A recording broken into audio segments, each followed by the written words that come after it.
something we talk about a lot with our clients, Right, and it's kind of a unique thing, naming your dog. Yeah, it's a fascinating thing because to a human being, it's our identity. Right. But to a dog, they don't really associate their name to their identity, if you will. Right. To the extent that we as human beings do, for sure. I've always, though, believed that be careful what you name your dog, because they definitely live up to that name because of the name association that you to have our emotion. Yeah. Right? If we name our dog Rover, what does that mean to us Yeah. is how we're going to treat Rover. Right. If we name our dog Rambo, Rambo has really big shoes to fill. And I think that, what happens is we see, these little dogs with these big personalities, name it something like that, and then they get treated like that. Like there's this obligation to be Rambo. Right. And so it becomes kind of their identity because we put it on them. Or we name them in an emotional way, and because of maybe where they came from, or what their background story is. Sure. And then it continues to justify the name of the dog. And so, like, I have an example, and this client will be watching this video, so and he'll get a kick out of it. But like, they have a dog named Stormy, and she was, I believe, if I remember right, she was from the hurricanes in Texas, and so that's how she got her name. And and she definitely is more responsive to scary things, and they do a great job at not playing into that emotion. But her name is definitely justifies her reaction to life, and you can imagine the things that she went through, if you will. And so it's a reminder in kind of a good way that, remember, her imprinting life was some pretty scary times, if you will. And so, we need to help and support her through that. And that's their approach, really, is it's not, she's afraid of everything, because it's more like, no, we understand, so let's help you through that. So names are really a fascinating thing for dogs, and how human beings associate to the dog. The other thing that I find fascinating, Shannon, is people use their dog's name a lot. Don't you find? Like, if I more kept than saying, people. Like, because if you are with somebody, right, and you're, say, with them all day long, you're not constantly saying, Joe, we need to do this. Joe, we're going to go do this. Joe, this. Joe, that. You just say, hey, like, I'm talking to you. Right. So if I just start talking, you just listen. I don't need to say your name. But with our dog, we do that. Yeah. Just say the dog's name over and over all day long. Like, the dog won't know that we won't know that we're talking to him because we didn't say their name. Right. Like, that's just a ridiculous idea. Right. Yeah. I mean, even this morning when we were podcasting, and Ripley was sitting next to you, and then she did something funny, and then you turned to her and flipped her back over. I can't remember what was happening, but she, you're kind of playing with her, and you didn't say, well, Ripley, you're just like, no, I wanted your ear funny so I could take a picture. You had this conversation going with her, and you didn't keep using her name. And I didn't, she looked at me, and she was doing something really funny, and she looked at me, and I didn't say, oh, Ripley, you're funny. I just said, you're funny. Right. We had this, like, contact, and, and I didn't have to say her name. So I'm always fascinated as to what makes people continue to say their dog's name when the dog is right there with them, and they're having a conversation, or they're asking their dog to do something. Right. I have all the time people are like, well, don't we need to say their name first before we ask them to sit, or their name first before we ask them to come? Right. And only if that's part of the command. Right. I think people don't know consciously how much their dog pays attention to them. Yeah. The reason why we don't say each other's name all the time is because we're both humans, and we know when somebody's looking at you. You know when someone's looking at you, you can feel it. Yeah. You know when someone's paying attention to you, just them being in the room. Right. And the dog is the same. Yeah. But since you're not a dog, it's a skill you have to learn. Yeah. If you aren't already aware that it's happening. Right. And the dog is paying attention to you all the time. Yeah. Yeah. And so you can have a conversation, and they're just like, "Of course you're talking to me." Right. Like, you might not be, and the dog thinks you totally are. Because why wouldn't you be talking to me? Of course, I'm here. I'm paying attention to you. Yeah. I want to know what you have to say. Yeah. Tell me what we're doing. Right. You know, and so they're just paying attention all the time. And I think that we, you know, I don't know if we make this disconnect somewhere in our mind where we humanize them, but then we don't treat them as if they can figure out what we're doing. They don't know that we're going to talk to them, so we have to bring their attention. Right. No, we need your attention. Yes. First, let's have your attention. Right. Then let's continue our conversation. And if I say sit, you might not know that I'm talking to you. Right. Yeah. Because I might be telling you to sit even though you're already seated. Right. You know? And so it's a funny dynamic. I have a really super funny story about how in our domesticated life, how much you maybe think that things and people are not paying attention to you, and you're told all the time, you know, nobody cares, nobody's paying attention, nobody's doing anything. But this was probably 8 years ago. We were in the airport in Minnesota, and you know, Chris's best friend was picking us up, and our luggage got delayed. And so, what was that? Our set is falling apart. No, it's fine. Everything's fine. It's fine. We're not dead. No earthquakes happening here in Utah. No, at the moment. So, you know, we're just kind of joking around. We know we have to come back to the airport for luggage, and so, you know, we're just being happy about stuff, and we're heading up the escalator, and as soon as we get at the top of the escalator, there's these bank of elevators, and all of a sudden, Chris takes off running to the elevator and says, "The elevator is going up!" And even me and his best friend, you know, we all, like, people around us, everybody like started running, you know. And then you know, Chris held the door for him, and everybody got on, and like we didn't get on.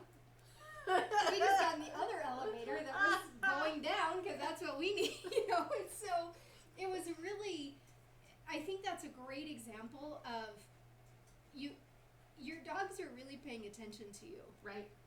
Just as much as people. In that setting, and you have a reaction. We didn't have to know everybody's name. No. Everybody just followed. Went. So they understood the conversation without you addressing them. Right. And if your dog's in tune enough to your routines, and they know that you're just going to the bathroom, they're not going to necessarily follow you unless that's their routine. Yeah, or sometimes dogs just are on, like, they want to go today. Sure. This is really important today. But it doesn't mean that you need to talk to them. Say their name. Well, also... Caroline, I'm going to the bathroom. You go ahead and wait right here. Yeah, right? Because when you say their name, they're like, where are we going? What are we doing? Yeah. You know? So, our dogs are aware.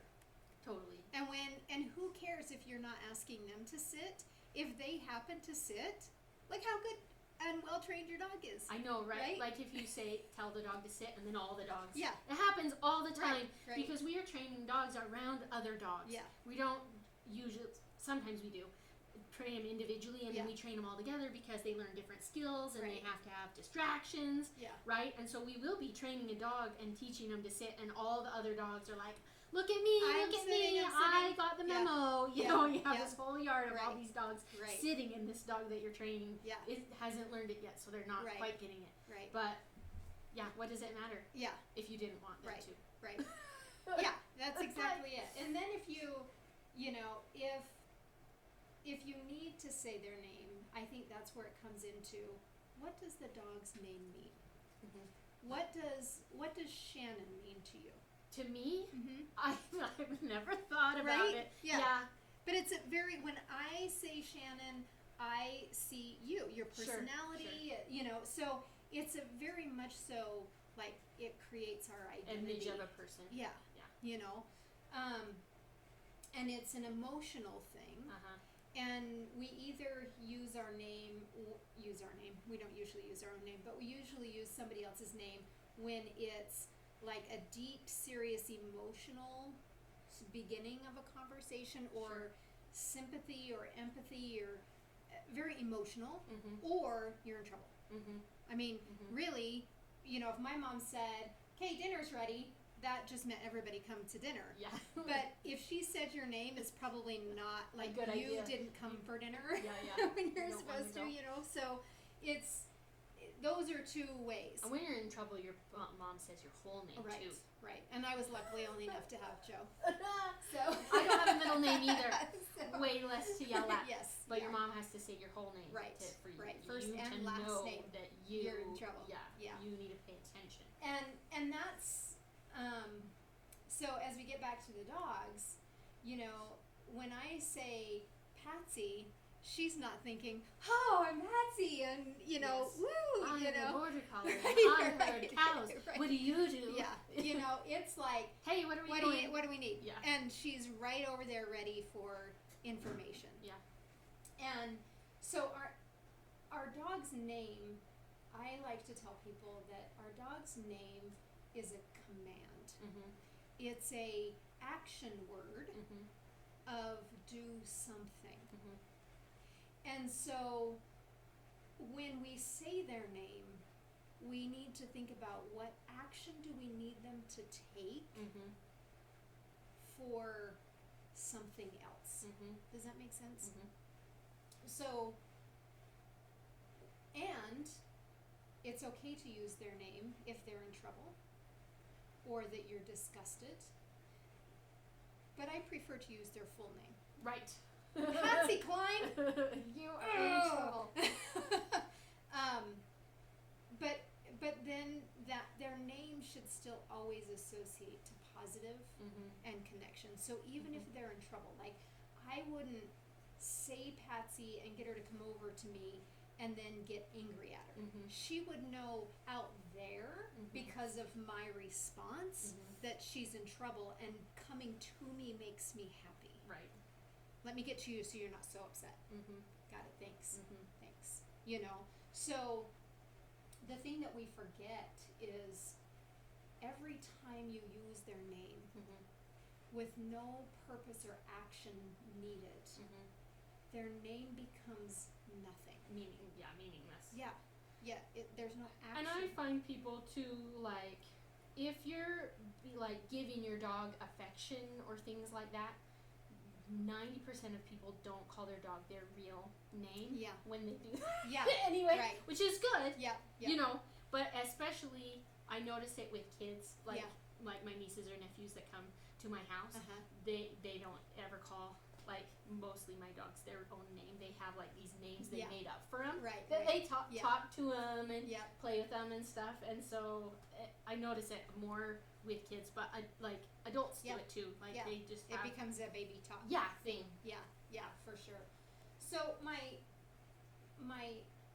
thought through it all is, and what I usually give advice to people is, you cannot use your dog's name this week. You know, it's Mhm.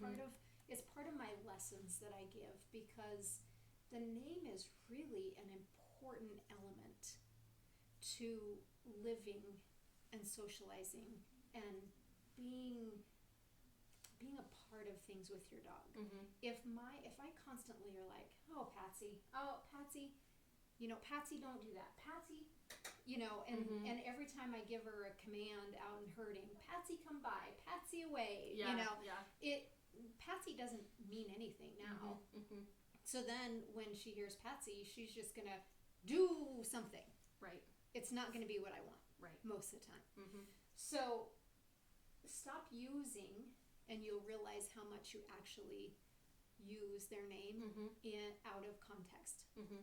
So then when you start using their name, it becomes more clear about what action you need them to take. Yeah.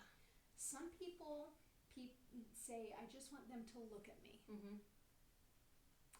If we use their name in the way of, I just want you to look at me, and then we don't respond with anything, then what's the point? Then we've totally lost the context of the name. Yeah. So I prefer that the dog's name is an action word to me. Mm-hmm. Because then if I say their name and they don't take that action, and then I throw in my recall word, which is for me is here, it has a bigger impact. And that here becomes a secondary reminder to what the action is that they failed to do. Make it all the way. Yeah. And so then our recall becomes strong. And so if I need her to sit over there, then I would say, sit. Yeah. Because if you say Patsy, then she'll start to come to me. Yeah. Yep. And sometimes I have to think about that when I'm out in the yard and with the 3 dogs is, when you have multiple dogs, you're using the name a little bit more.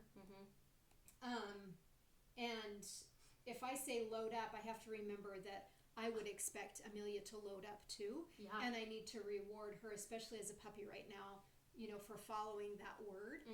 And so we're working on Patsy, load up, Amelia, come to me. So sometimes it's Patsy, load up, just because she wants to come into me, which is fine, but it's still her taking some action. And so it's important to think about that.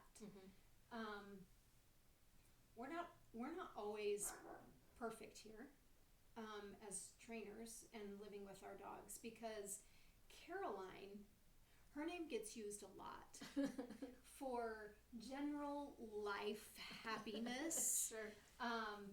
Because, she'll come up and get a hug and you're like, oh, Caroline, or, you're just going out and you just smile and you just have to say her name. But for her, I haven't really enforced, and as you listen to our podcasts and everything about Miss Caroline, she has 0 obedience, as we call it, training. But her name really isn't, it's directive.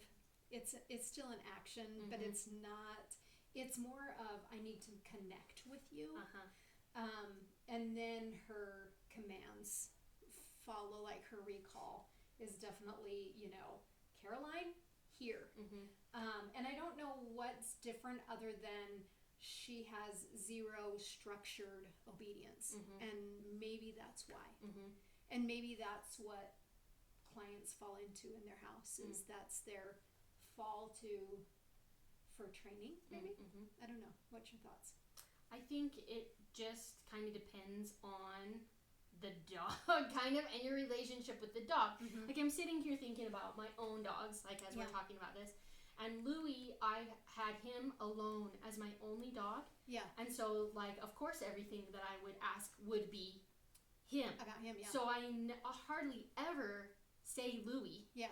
I'm like, come on, let's go outside. And then, like, all the dogs come and stuff. But I don't really say Louis, hey, do this, because it's like the expectation of him living in my house for 5 years, and most of that was he was the only dog that, of course, like, I would be talking to him, right? With Dutch, it's more like, hey, come on, dogs, and then she's like, oh, I'm not sure if I'm supposed to go, and then you have to say Dutch, and then she's like, oh, yes, you're talking to me. So she listens to you, and she knows everyone's going, but she just has these, like, a little doubts, like, is this really what we're supposed to be doing? You didn't really ask me, so then sometimes you have to say Dutch, Oh, yes. right. like getting on the bed in the bedroom. The way my bedroom is, I have my guitar on a stand by the door, and she's afraid of the guitar. Shannon, are you beating your dog? With the guitar, yes. But everyone should do with their expensive musical instruments. Yes. No. So she's afraid to go by there. And so all the other, like, we have like cuddle time before we go to bed. And all the dogs will come in and we'll be like, cuddle time. And she comes to the door and then she's like, we're all in the bed and she's like, the guitar's right there. Dutch, come on. And then she's like, oh yes, okay, cuddle time. So, and then Ripley, I think she could care less. Like, I could be yelling, Ripley! And she's like, la, la, la. I'm doing whatever I want. Yeah. So, I think, like, I have different relationships with my dogs because of the order I got them in and how I interact with them, the activities we do, their personality, la, la, la, la. So, I think, to a degree, it is on a spectrum because we are all just emotions. That's all we are. Yeah. And so, your emotion to how you treat the dog is different when you have different dogs too. So So what would you say if you were to give everybody out there, watchers, a challenge with a dog's name? What would it be? I think we should just go for the challenge to start. Don't use your dog's name for a week. Yeah. So that's our challenge to you. Serious. Don't use your dog's name for a week. Yep. Comment below after your week and tell us what happened, how it went, we would love to what hear. you learned, because we want to know, how that went. Right. And then like and subscribe this video so that you can get more content and more of our challenges as we go on this journey of teaching your dog. Yay.